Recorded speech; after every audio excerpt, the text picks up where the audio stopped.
우리 고백하겠습니다. 하나님 우리를 기뻐하십니다. 우리를 축복하십니다. 우리의 부족함과 우리의 연약함에도 불구하고 하나님 우리를 너무나 기뻐하시고 축복하심을 믿고 나아가는 모두가 되시기를 주님의 이름으로 축원합니다. 우리 29절 말씀 읽겠습니다. 하나님이 그 지역의 성을 멸하실 때 곧 롯이 거주한 성을 엎으실 때에 하나님이 아브라함을 생각하사 롯을 그 엎으시는 중에서 내보내셨더라. 하나님이 소돔과 고모라를 불러 심판하실 때 롯과 롯의 가족을 건져 주십니다. 이유가 무엇일까요? 성경에 보면 의인은 믿음으로 말미암아 살리라 말씀하시지 않았습니까? 롯이 의인이거나 아니면 믿음의 사람이었기 때문에 건져 주신 걸까요? 결코 그렇지 않죠. 이 롯은 아버지가 일찍 돌아가셔서 큰아버지인 아브라함이 자신을 친자식처럼 키워 주었습니다. 그럼에도 불구하고 경제적 유익을 쫓아 자신을 친자식처럼 키워준 아브라함의 가슴에 대못을 받고 떠났던 인물이 롯이에요. 롯.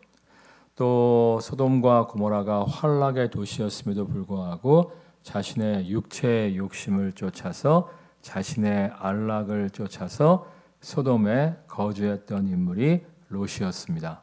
결코 의인도 아니었고 결코 하나님의 인도하심을 구하는 믿음의 사람도 아니었어요. 그럼에도 불구하고 하나님이 롯을 불심판 가운데에서 건져내신 이유가 무엇입니까? 우리 29절 말씀 다시 읽겠어요. 하나님이 그 지역의 성을 멸하실 때 곧 롯이 거주하는 성을 엎으실 때에 하나님이 아브라함을 생각하사 롯을 그 엎으시는 중에서 내보내셨더라. 누구를 생각하셨다고요? 아브라함. 정말 하나님 앞에 충성하며 헌신하는 아브라함의 기도를 들으시고 아브라함이 친아들처럼 키웠던 조카 롯을 심판 가운데에서 구원하여 주신 거예요. 이건 지금도 마찬가지입니다. 우리의 자녀들이 방황할 수 있습니다. 우리의 가족들이 잘못된 길로 나아갈 수 있어요. 그럼에도 불구하고 우리의 충성과 헌신과 기도를 들으시고 우리의 가족들을, 우리의 자녀들을 바른 길로, 생명의 길로 이끌어 주실 줄 믿습니다. 제가 이번에 특별히 너무나 감사한 일이, 너무나 기쁜 일이 있었는데요. 제가 언제나 우리 교회에 아이들이 정말 자신의 은사와 꿈, 비전을 발견하며 나아가는 인생 되게 하여 주옵소서 기도하고 있는데 요즘 우리 청소년부 정전도사가 아이들한테 악기를 열심히 가르쳐주고 있잖아요. 근데 청소년부 학부형 중에 한 분이 원래 그분이 그렇게 자식 자랑을 하시는 분이 아닌데 자기 아이가 드럼을 신나게 치는 영상을 저한테 보내주신 거예요. 제가 그걸 딱 보면서 너무 신나갖고 너무 즐거워갖고 너무 드럼을 잘 치는데 하나님 앞에 너무 감사합니다. 정말 이 아이가 자신의 은사를 발견케 하시니 너무 감사드립니다. 감사의 기도를 드렸는데요. 정말 충성하며 헌신하는 우리 성도들의 자녀의 인생에 놀라운 하나님의 인도하심이 있을 줄 믿습니다. 충성하며 헌신하는 여러분의 자녀들을 하나님께서 복되게 하사 생명의 길로, 비전의 길로 인도하여 주실 줄 믿습니다. 우리 26절 말씀 읽겠습니다. 롯의 아내는 뒤를 돌아보았으므로 소금 기둥이 되었더라. 이 롯에게 두 천사가 가족과 함께 먼 산으로 도망쳐라 했는데 롯이 평상시 운동을 안 했다든지 아니면 너무 두려워서 다리가 떨렸다든지 하나님께 간청하잖아요. 하나님 저 먼 산까지 도망칠 자신이 없습니다. 가까운 저 작은 성읍에 소돔과 가까운 저 작은 성읍에 피신할 수 있도록 허락해 주세요. 요청을 합니다. 그래서 하나님의 두 천사가 롯의 가족 때문에 소돔 근처에 있는 작은 성읍은 멸하지 않겠다고 이야기를 해요. 그러면 너무 감사해하면서 저 먼 산까지 도망쳐야 되는데 가까운 성읍까지만 도망쳐도 되게 하심을 너무 감사하면서 부지런히 그 성읍으로 걸어갔으면 되는데 어떻게 했다고요? 뒤를 돌아다 보았다는 거예요. 이 소돔성에 무슨 미련이 남았는지, 소돔성에 어떤 후회가 있었는지 뒤를 돌아봄으로 말미암아 소금 기둥이 되어 버립니다. 그래서 제가 가만히 목회를 하다 보면 자꾸만 뒤를 돌아보는 분들이 있어요. 대표적으로 성경도 보면 여러 가지 케이스가 등장하는데요. 디모데후서 말씀 보겠습니다. 대만은 이 세상을 사랑하여 나를 버리고 데살로니가로 갔고 그레스게는 갈라디아로 디도는 달마디아로 갔고. 이 대만은 사도 바울의 동역자였어요. 사도 바울의 동역자로서 사도 바울과 이곳저곳을 다니며 예수 그리스도의 복음을 전파하던 복음 전도자였습니다. 정말 바울과 함께하면서 복음을 전파하면서 아름다운 열매가 있었고 아름다운 승리가 있었고 보람과 의미가 있는 인생을 살아가고 있었습니다. 근데 사실 복음 전파하는 게 쉽지는 않잖아요. 주님께서 우리에게 말씀하시지 않았습니까? 주님께서 우리에게 주신 사명에 헌신하는 삶을 살 때 열매를 누리는 기쁨도 있고 쓰임받는 영광도 있지만 뭘 겸하여 받게 된다고 말씀하세요? 고난도 겸하여 받게 됨을 말씀하시잖아요. 정말 바울과 함께 동역하면서 아름다운 열매를 누리는 기쁨을 얻었습니다만 그와 함께 조롱과 비난, 핍박도 많았던 거예요. 자, 그런데 성경은 또 우리에게 뭐라고 말씀하십니까? 따라하겠습니다. 현재의 고통은 장차올 영광과 좋게 비교할 수 없도다. 정말 아무리 힘들고 어려워도 인내하면 정말 모든 환난과 역경을 이겨내고 푸른 초장 쉴만한 물가로 인도하시는 하나님을 만날 수 있었을 거예요. 정말 사역의 현장에서 너무 힘들고 지쳤다면 잠깐 쉬었다 가도 괜찮았을 거예요. 근데 이 데마가 어떻게 합니까? 사도 바울을 떠납니다. 사도 바울을 떠나서 자신의 사명을 버리고 다시금 고향 땅 데살로니가로 돌아가게 돼요. 여러분 오해하지 마실 것이 예수 믿는 믿음을 포기한 건 아니에요. 예수 믿는 믿음을 포기한 것이 아니라 바울과 함께하며 복음 전파하는 사명만 포기한 거예요. 예수님 안 믿겠다고 하는 게 아니라 예수님을 계속 믿기는 믿는데 바울과 함께 복음 전파하는 그 사명만, 복음 전도자의 사명만 내려놓겠다고 한 거예요. 나중에 어떻게 되었을까요? 성경을 면밀히 살펴보시면 초대교회 역사 속에서 이 대만은 영영이 사라져버린 것을 볼 수가 있어요. 제가 신학교 처음 들어갔을 때 신학교 들어온 동기들 중에서 진짜 멋모르고 온 친구들도 있었어요. 부모님이 가라 그래서 억지로 왔다든지 목사님이 밀어서 억지로 왔다든지 자신의 꿈과 비전을 찾지 못해서 혹시나 하고 억지로 왔다든지 뭐 그런 친구들이 많았습니다. 그런 친구들이 한 학기 정도 다닌 후에 내가 한 학기 정도 다니면서 여러 가지 배운 것은 하나님 말씀을 배운 것은 참 유익이 됐다. 그렇지만 이 길은 내 길이 아닌 것 같다. 한 학기 다니고 자퇴한 동기들이 상당히 많이 있습니다. 그 친구들 중에서 지금 공무원 하고 있는 친구도 있고 사업가인 친구들도 있고 뭐 예술하는 친구들도 있고 하여튼 잘 먹고 잘 살면서 하나님 앞에서 쓰임받는 인생을 살아가고가 있어요. 근데 문제는 뭐냐면 신학교 졸업했어. 전도사 사역을 했었어. 목사 안수 받고 목회까지 했어. 그러다가 힘들고 어렵다고 목회를 때려친 친구들이 있어요.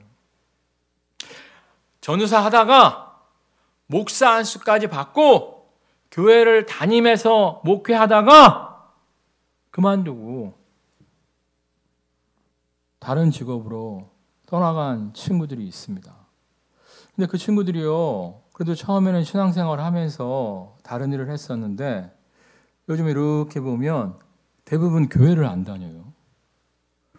야, 너 담임 목사까지 했던 놈이 어떻게 교회를 안 다니냐? 교회는 다녀야지. 이렇게 이야기를 하면 마음으로는 믿고 있어. 이런 얘기를 해요.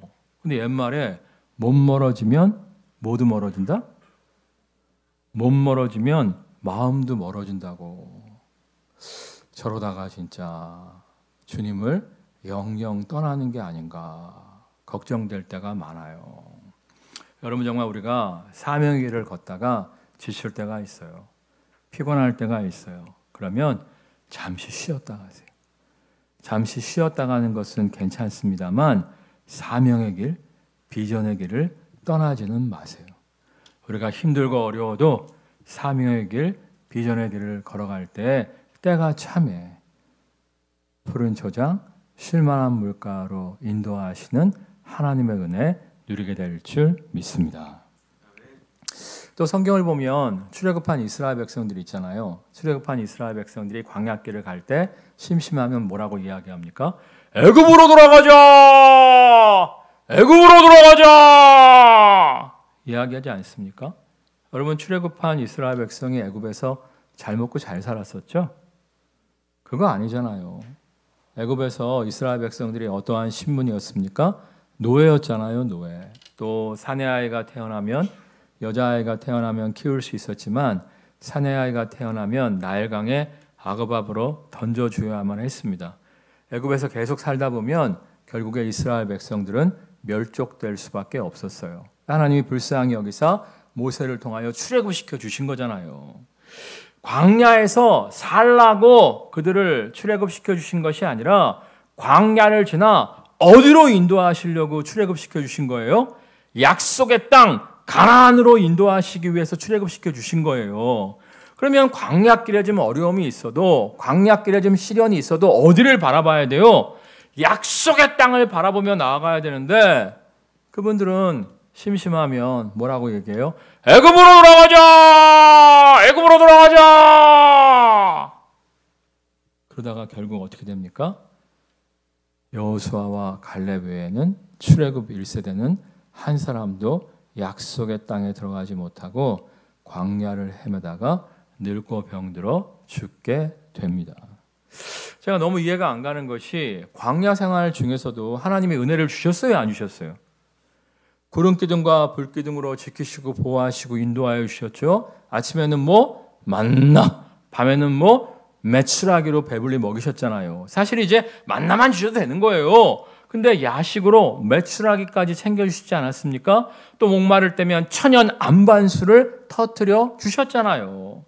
정말 광야 생활이 힘들긴 힘들었습니다만, 이 광야 생활 중에도 구름 기둥과 불 기둥으로 우리를 지키시고 보호하시고 인도하시는 하나님, 정말 아침에는 만나, 밤에는 야식까지 챙겨주신 하나님, 천연 안반수로 우리의 갈증을 시원케 하시는 하나님이라면, 이 광야 생활 중에서도 이토록 은혜를 베푸시는 하나님이라면 약속의 땅에 도착했을 때 더욱더 놀라운 하나님의 은혜와 은총이 있을 줄 믿습니다. 믿고 나아가면 되는데, 광야 생활 중에 베푸시는 하나님의 은혜는 주목하지 아니하고 광야의 힘듦, 광야의 괴로움만 주목하며 애굽으로 돌아가기를 사모했던 족속들이 이스라엘 백성들이었어요.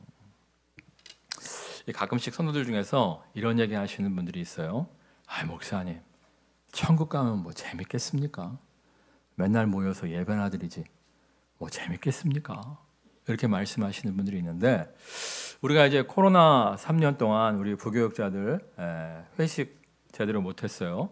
괜히 함께 모여서 회식했다가 하단 날까봐 정말 한 3년 동안 회식도 같이 제대로 못하고 교육자 수련회도 못 갔습니다. 그래서 이번에 3년 동안 못 갔던 재정을 모아갖고 교육자들과 함께 얼마 전에 우도를 다녀왔어요.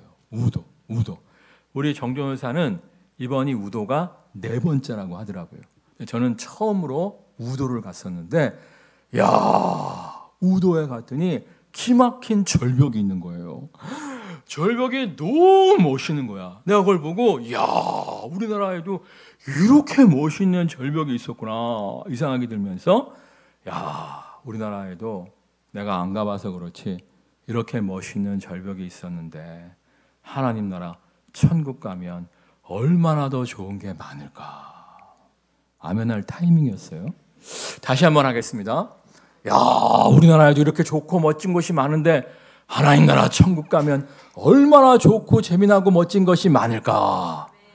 그렇죠, 그렇죠, 그렇죠. 정말 이 땅에서도 좋은 것을 예비하신 하나님이 정말 저 하늘나라에서는 더욱더 멋진 것을 예비해 놓으셨음을 믿습니다. 아니, 저 하늘나라만이 아니라 주님께서 우리에게 뭐라고 약속하였습니까? 자기를 사랑하는 자들에게 예비하신 것은 눈으로 보지도 못하고 귀로도 듣지도 못하고 마음으로도 생각지 못하였다함과 같으니라. 상상 초월의 예비하심이 우리에게 있음을 약속하여 주셨잖아요. 이 약속의 말씀을 믿으십니까? 이 약속의 말씀을 믿으십니까? 이 약속의 말씀을 믿고 기대하는 마음으로 나아가세요. 지금 광야길의 고통 가운데 있다 할지라도 이 광야의 고통만 주목하는 것이 아니라 이 광야 생활 중에서도 우리를 지키시고 보호하시는 구름 기둥과 불 기둥, 만나와 메추라기, 천연 안반수를 주목하시면서 이 광야 생활 중에서도 은혜를 베푸신 하나님께서 우리를 위하여 예상치 못했던 놀라운 은혜를 예비하셨음을 믿습니다. 믿고 나아가는 모두가 되시기를 주님의 이름으로 축원합니다. 우리 따라가겠습니다. 오늘 은혜 베푸시는 하나님이 내일도 모레도 은혜 베푸실 줄 믿습니다. 믿고 나아감으로 말미암아 하나님이 예비하신 놀라운 축복과 은혜를 누리는 모두가 되시기를 주님의 이름으로 축원합니다.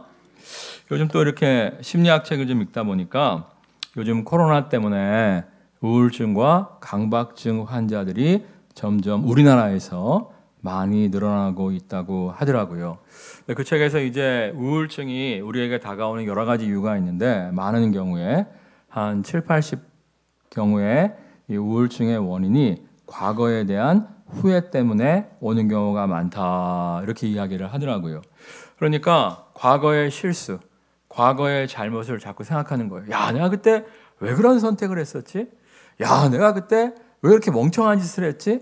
내가 왜 그때 그런 말을 했었지? 그러면서 자꾸만 과거에 대한 후회를 곱씹다 보면 우울증이 밀려온다는 거예요.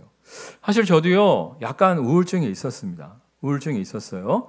그런데 어느 날 그 우울증이 사라져버렸어요. 이유가 뭐냐면 제가 약속의 말씀을 붙잡았기 때문이에요. 우리 로마서 말씀 보겠습니다. 우리가 알거니와 하나님을 사랑하는 자 곧 그의 뜻대로 부르심을 입은 자들에게는 모든 것이 합력하여 선을 이루느니라. 그러니까 모든 것이 합력하여 선을 이루게 하신다는 거예요. 과거에 우리가 잘못한 거, 우리가 과거에 실수한 거, 그 모든 것을 합력하여 선을 이루게 하여 주신다는 거예요. 얼마 전에 우리 딸 중에 하나가 저한테 그런 얘기를 하더라고요. 아빠, 타임머신이 있으면 아빠 청소년 시절로, 아빠 청년 시절로 돌아가서 아빠를 한번 지켜보고 싶어. 이런 얘기를 하더라고요. 내가 무슨 소리를 하는 거냐. 감사하게도 타임머신이 없어서 다행이긴 한데 여러분, 제가 정말 과거를 돌이켜보면요, 와, 왜 이렇게 멍청했는지, 왜 이렇게 바보 같았는지 너무나 부끄럽습니다. 여러분은 어때요? 여러분 과거를 추억해보시면 신이 나세요? 뭐 그러신 분도 몇 분 있을 수 있겠지만 우리가 과거를 추억해보면 야, 나 그때 왜 그랬지? 어우, 부끄럽고 창피할 때가 많잖아요. 근데 지금 생각해보면 그때 그 실수, 그때 그 미련함, 그때 그 실책들을 통해서 오늘의 내가 만들어진 거예요. 여러분 정말 과거에 대한 후회를 멈추시고요.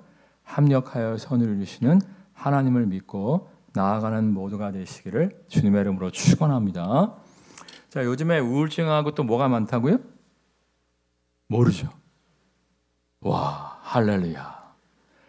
요즘에 우울증하고 또 뭐가 많다고요? 강박증이 많은데 요즘 보니까 이제 그 집중력도 여러분이 많이 떨어지시는 것 같아요. 하여튼 우울증만이 아니라 요즘 강박증 환자들도 많다고 하는데 이 강박증은 어떤 거냐면 문을 잠갔어. 근데 또 와서 또 잠가. 다시 또 잠가. 불안해갖고. 자동차 문을 요즘은 띡 하면 잠기잖아요. 띡 잠갔어. 한 3걸음 걸어가다가 다시 돌아가갖고 띡 해. 또 가다가 2번 띡 눌렀으니까 잘못해서 이거 열린 거 아니야? 또 띡 해. 이게 강박증이에요, 강박증. 아니 꼼꼼한 거하고 강박증은 좀 달라요. 여러분 꼼꼼한 건 굉장히 중요한 겁니다. 꼼꼼할 필요성은 있어요. 인공위성을 발사하는데 꼼꼼하게 살피지 않으면 어떻게 됩니까? 출발도 못하고 폭발해 버리잖아요. 얼마 전에 아니죠. 몇 년 전에 이제 중국에서 중국 사람들이 좀 대충 일하는 기질이 있지 않습니까? 중국에서 나라에서 권장 도서로 전 국민에게 열심히 읽혔던 책이 있어요. 그 책의 제목이 뭐냐면 디테일로 승부하라. 그러니까 꼼꼼해야 된다는 거예요. 일을 대충 하지 말고 꼼꼼하게 해야 된다는 거예요. 정말입니다. 꼼꼼하게 일을 해야 직장에서 인정받고 또 일을 맡기는 것이지, 일을 맡기면 대충 하면 불안해서 직장 상사가 여러분에게 일을 맡기지 못해요. 또 이렇게 얘기하면 할렐루야, 상사가 일을 안 맡긴다고? 좋네 하시는 분들이 있는데, 일만 안 맡기는 게 아니라 책상도 뺀다니까. 그러니까 여러분 정말 어디에서나 꼼꼼하게 여러분에게 맡겨진 일에 최선을 다할 줄 아는 모두가 되시기를 주님의 이름으로 축원합니다. 꼼꼼한 건 좋은데 문제는 너무 강박증이 심하면 진짜 집 밖으로 나갈 수가 없다니까. 예? 문 잠근 거 또 확인하고, 문 잠근 거 또 확인하고, 문 잠근 거 또 확인하고, 집 밖으로 나갈 수도 없어요. 근데 강박증이 다 그런 건 아닌데 많은 경우에 따라하겠습니다. 미래에 대한 불안 때문에 온다는 거예요. 미래에 대한 불안. 내가 실수하면 어떡하지? 내가 잘못하면 어떡하지? 문 열어놨으면 어떡하지? 자동차 문 안 잠갔으면 어떡하지? 아니, 우울증은 과거에 대한 후회 때문에 오는 거고, 그때 왜 그렇게 했을까? 과거에 대한 후회 때문에 우울증이 오는 거고, 강박증은 뭐 때문에 온다고요? 미래에 대한 불안 때문에 강박증이 오는 경우가 많다는 거예요. 근데 강박증이 심해지면 두 가지 현상이 또 나타나는데, 첫 번째는 뭐냐면 모든 것을 통제하려고 한다는 거예요. 그러니까 불안하니까 모든 걸 자기가 다 통제해야 돼. 응? 자기 뜻대로 모든 게 다 되져야 돼. 근데 그게 안 되면 막 화를 낸다는 거예요. 가끔씩 보면 가정 안에서도 그런 사람이 있어요. 가족들을 통제하기 위해서 힘쓰고 애쓰는 사람들이 있습니다.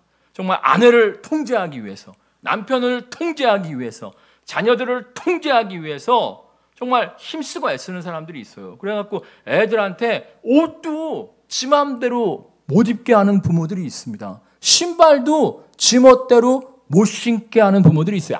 뭐 4-5살 때는 그렇죠. 잘 모르니까 이렇게 해주지만, 이제 청소년이고 이제 성인이 됐으면 지가 입고 싶은 옷 입는 거고, 지가 신고 싶은 거 신는 건데, 그럼에도 불구하고 통제하는 사람들이 있어요. 그 통제를 안 따라주면 막 불같이 화를 내는 사람들이 종종 있습니다. 사실요, 저도 이제 설교 준비를 하다가 이제 한 가지 좀 회개한 게 있어요. 뭐냐면, 제가 이제 우리 두 딸 중에 한 딸한테 자주 하는 이야기가 있어요. 야, 너 그것만 고치면 참 좋겠다. 이 얘기를 내가 자주 했는데, 어느 날 가만히 생각해 보니까 10년 전에도 내가 걔한테 뭐 고치라고 했었어. 근데 그걸 고쳤어. 그럼 더 이상 잔소리 하면 돼, 안 돼? 안 되잖아. 근데 그걸 고쳤음에도 불구하고 새로운 잔소리거리를 내가 발견을 해갖고 요즘 또 잔소리를 하고 있는 거야. 그러니까 지금 제가 고치라고 하는 것을 우리 딸이 고치면 더 이상 잔소리가 없을까? 아니면 또 내가 새로운 잔소리를 개발할까? 후자죠, 후자. 새로운 잔소리를 개발해낼 게 분명하지 않겠습니까? 내가 결심을 했어요. 야, 그래. 다 잘하는데 한두 개 못하면 어떠냐? 에? 다른 거 다 잘하는데 한두 개 못하면 어떠냐? 이제 더 이상 잔소리하지 말자. 결심을 하고 노력하고 있습니다. 여러분 잘 들어야 돼. 절대 잔소리를 안 한다가 아니라 잔소리를 안 하려고 지금 뭐 하고 있다고? 노력하고 있어요. 노력. 근데 가끔씩 보면 이게 안 되는 부모들이 있어요. 사사건건 간섭을 해요. 사실 이제 우리 어머니가 돌아가셔서 하는 얘기인데, 제가 이제 청년 시절에 청바지 입는 것을 즐겨했어요. 근데 우리 어머니는 꼭 나보고 기지바지를 입으래. 나는 티셔츠를 입는 것을 즐겨했는데 꼭 남방을 입으래. 와, 미치겠더라니까. 내가 빙산의 일각을 얘기한 거예요.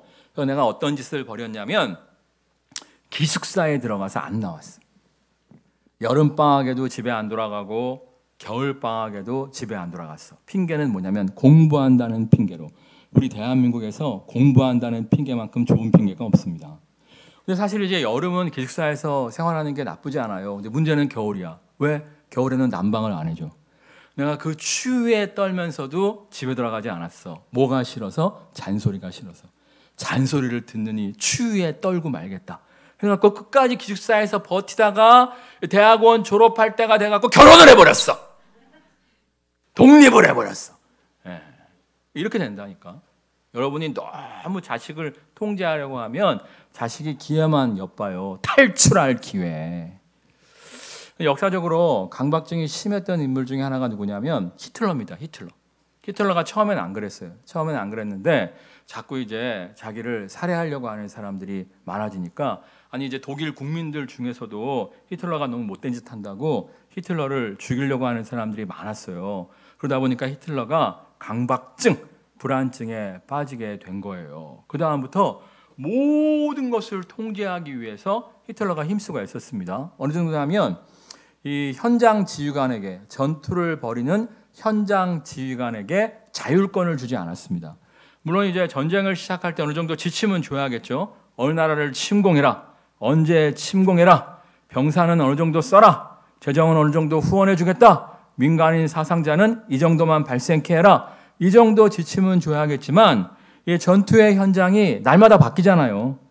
예를 들어서 보병 부대를 먼저 보내려고 계획했다 할지라도 갑자기 여러 가지 상황 속에서 기갑 부대를 먼저 보내야 될 수도 있고 기갑 부대를 이쪽으로 보내려고 계획했다 할지라도 적의 움직임에 따라서 반대편으로 보내야 될 수도 있지 않습니까? 근데 이러한 작전에 대한 자율권을 결코 장군들에게 허락하지 않았습니다. 그래서 일일이 보병 부대를 먼저 출동시킬까요? 기갑 부대를 먼저 출동시킬까요? 저쪽에서 이렇게 나오고 있는데 기갑 부대를 이쪽으로 좀 이동시키면 안 되겠습니까? 일일이 무전을 치고 일일이 히틀러가 오케이를 해줘야 부대가 움직일 수 있었어요. 그러니까 부대가 기동력이 있습니까? 없습니까? 부대가 기동력이 떨어지니까 패배할 수밖에 없었죠. 그리고 이제 히틀러가 낮에 잠깐 낮잠을 자는 습관이 있었는데 갑자기 전쟁 시에 급박한 일이 있을 수 있잖아요. 그래서 히틀러를 깨우면 막 노발대발을 하면서 권총을 꺼내갖고 보좌관 머리에다가 막 이렇게 댔다는 거예요. 그래갖고 연합군이 막 독일로 막 밀고 들어오는데 깨워야 되는데 낮잠 시간인 거야. 총 맞을까봐 보좌관들이 못 깨워갖고 정말 연합군에게 패배할 수밖에 없었다라고 하는 역사적 기록이 있어요. 이 강박증이 이렇게 무서운 거예요. 모든 걸 통제하려고 하고 자기 통제를 조금만 벗어나면 불같이 화를 내고 그러신 분 손 들어보세요. 아이고 지금 자기도 모르게 손 들려고 했다가 잽싸게 내리신 분들이 있어. 사실 나도 약간의 강박증이 있어요. 왜 그러냐면 내가 이제 선후배 목사님들, 동기 목사님들 아는 친구들이 많어. 그러다 보니까 교회의 여러 사건 사고들에 대해서 많이 들어요. 얼마 전에도 내가 친하게 지내는 목사 하나가 예배당을 잘 지었는데 강풍에 십자가가 떨어져 버렸대. 그래갖고 주차되어 있는 교인차도 아니고 모르는 사람, 길가에 서 있는 승용차를 십자가가 아작을 내버렸대요. 감사하게도 아무도 안 타고 있어서 인명피해는 없었는데 하여튼 정말 이 십자가가 모르는 사람 차를 아작을 내갖고 굉장히 피곤함이 많았다고 하더라고요. 이렇게 이 친구들한테 여러 가지 교회 사건 사고에 대한 이야기를 들으니까 불안 심리가 막 오는 거야. 여러분 그렇잖아요. 병원에 이제 병문안을 갔는데 이렇게 들어보니까 아이고 어깨가 좀 아파갖고 대수롭지 않게 생각했었는데 찍어보니까 암이래. 이런 얘기 들으면 갑자기 설거지하다가 어깨가 아프면 여러분 무슨 생각이 들어요? 나도 암인가? 이런 생각이 들잖아요. 그러니까 제가 이제 친구들이 많다 보니까 별의별 얘기를 다 듣다 보니까 가끔씩 불안증에 몰려올 때가 있다니까. 근데 그럴 때마다 제가 붙잡는 말씀이 있어요. 그게 뭐냐면 베드로전서 말씀입니다. 너희 염려를 다 주께 맡기라. 이는 그가 너희를 돌보심이라. 맨날 맡겨요. 이번에도 막 태풍이 온다 그래갖고 십자가를 주님께 맡깁니다. 아니 맨날 맡겨요. 근데요 맡기면 정말 불안이 사라져요. 근데 문제는 뭐냐면 아침에 맡기고 저녁 때 다시 찾아. 그러지 마시고요. 맡기세요. 맡기고 어떻게 하시냐면 과거에 대한 후회도 멈추시고요. 미래에 대한 불안도 멈추시고요. 그냥 오늘 내게 맡겨진 사명, 오늘 내게 맡겨진 일들에 최선을 다하시면 되는 거예요. 여러분, 이 미래라는 게 계획한다고 잘 되는 거 아닙니다. 여러분, 코로나 터질 줄 아셨어요? 우크라이나 전쟁 터질 줄 아셨어요? 모르셨잖아요. 우리가 아무리 미래를 설계하고 준비해도 미래는 돌발 변수가 너무나 많이 발생해요. 그렇기 때문에 우리가 미래를 통제하려고 한다면 불안증에 시달릴 수밖에 없는 거예요. 과거에 대한 후회도, 미래에 대한 염려도 다 하나님께 맡기시고요. 정말 합력하여 선을 이루시는 하나님을 신뢰하며 오늘 내게 맡겨진 사명, 비전에 성실하세요. 그러면 때가 참에 우리를 푸른 초장, 맑은 시냇물가로 예상치 못한 하나님의 은혜로 인도하심을 누리게 될 줄 믿습니다. 찬양하겠습니다.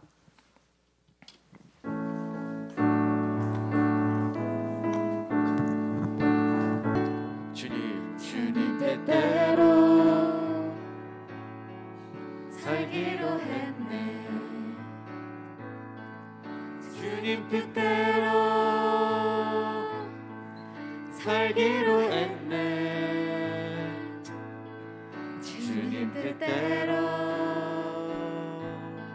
살기로 했네.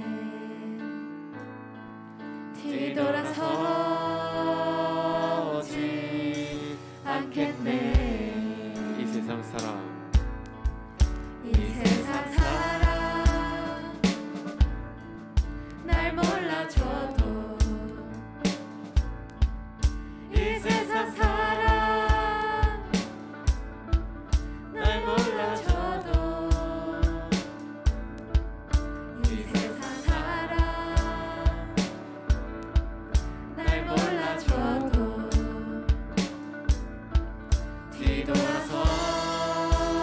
뒤돌아서지 않겠네.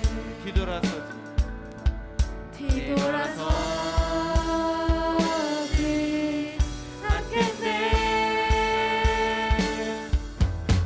어떠한 시련이 와도 수많은 유혹 속에도 진실하신 주님 약속 나 붙들리라. 세상이 이해 못하고 우리를 조롱하려도 진실하신 주님 약속만 붙들리라. 돌아서지 않으리. 염려를 다 주께 맡기라. 이는 그가 너희를 돌보심이라 말씀하셨습니다. 하나님을 사랑하는 자, 곧 그 뜻대로 부르심을 입은 자들에게는 모든 것이 합력하여 선을 이루게 하신다고 말씀하셨습니다. 약속의 말씀을 믿고 과거에 대한 후회나 미래에 대한 염려, 불안을 멈추게 하여 주옵소서. 모든 것을 하나님께 내어 맡기고 합력하여 선을 이루심을 믿고 그저 오늘 하루 내게 맡겨진 사명과 비전에 충실하게 하여 주옵소서. 그저 오늘 하루 내게 맡겨진 비전과 사명에 충실할 때 때가 참에 정말 예상치 못한 은혜로 우리를 이끌어 주시며 푸른 초장, 쉴만한 물가로 인도하시는 하나님을 만나게 하여 주옵소서. 합심해서 기도하겠습니다. 하늘을 사력사신 아버지 하나님, 주여 우리의 미래의 염려, 과거의 후회 이런 것들이란 우리의 우울증과 강박증, 아버지 이런 염려 모든 것이 걱정 이렇게 내려놓고 나를 나보다 더 사랑하시고 나를 나보다 더 잘 아시는 주님을 온전히 의지합니다. 온전히 믿음이 나아갑니다. 신실하신 주님, 신실하신 주님의 약속만을 붙잡고 나아가요. 아버지 우리 가운데 놀랍게 역사하시며 우리의 영혼을 회복시키시고 이루시고 소생시키신 주님, 과거의 후회와 미래의 염려 주님께 맡기며 나아갑니다.